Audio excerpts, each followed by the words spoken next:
right. Here we are. A8 6 dash 8-6. 6. Okay. 8-6. Okay.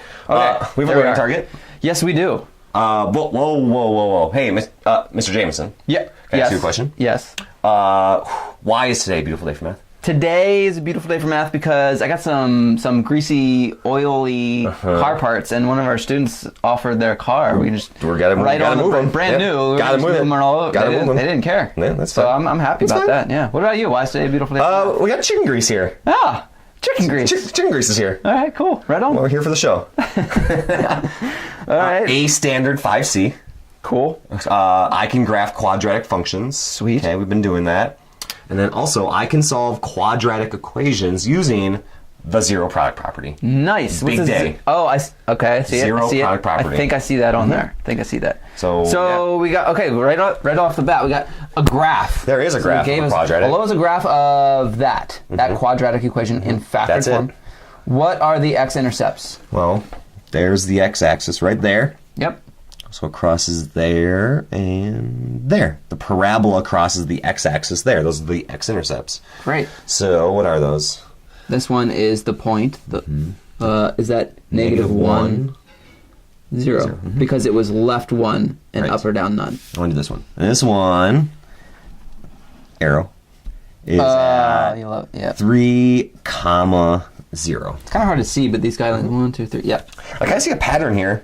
Yeah. Like that's a +1 in the factored form. And the x-intercept is -1. Okay. It's the opposite, you could say. Yeah. And then x minus 3 in the factored form, and then the x-intercept is positive 3. Yeah. And the reason that is because something called the zero product property. The zero product property. What a segue. What a segue. The zero product property. If a times b equals 0, then, so that means there's a little invisible sign there, or invisible multiplication there. If a times b equals 0, then a has to be 0. So like 0 times 5, 0 times 6 would instantly be 0. Right. Or the b could be a 0. 5 times 0, 6 times 0. Right. Then that would be 0 also. Got it. Or you could do 0 times 0, right, which is 0. And that's it. Those are the only possibilities. So since our equation is set equal to 0, we can use the zero product property. And we're multiplying them together.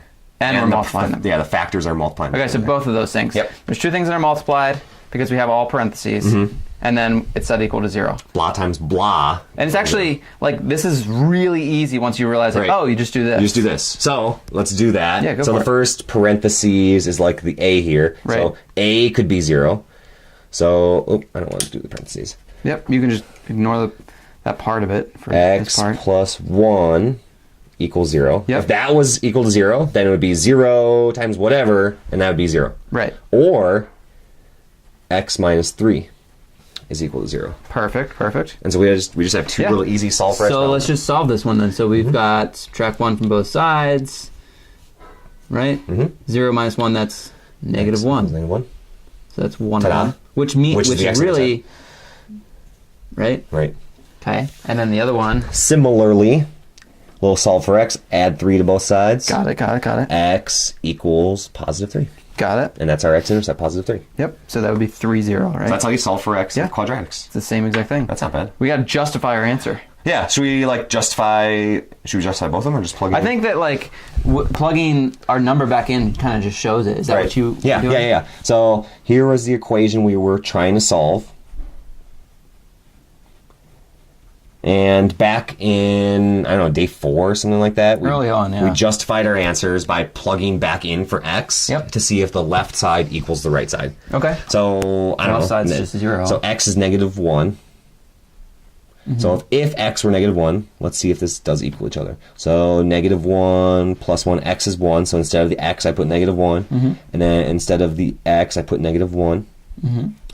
So 0 equals, question mark? Oh, -1 plus 1 is 0. Right, times -4. And 0 equals 0. So that one works. Yeah. And then the other one would be the exact same thing, right? You would just have... We got time. 0 equals... So now I'm going to plug in... I'm going to write the original. Just because. Big step. And then now I'm testing this one. X equals 3. 3.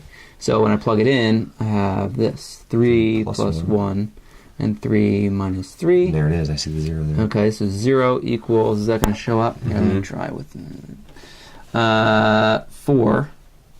That's 3 plus 1 is 4. 3 minus 3 is 0. 0. And then 0 times anything, or 4 times 0 is 0. So 0 Check. equals 0. Boom. Checkmate. That works. It definitely solves it. Perfect. That's a zero product property. That's all you got to do when you're solving for x there. See Good ya. luck.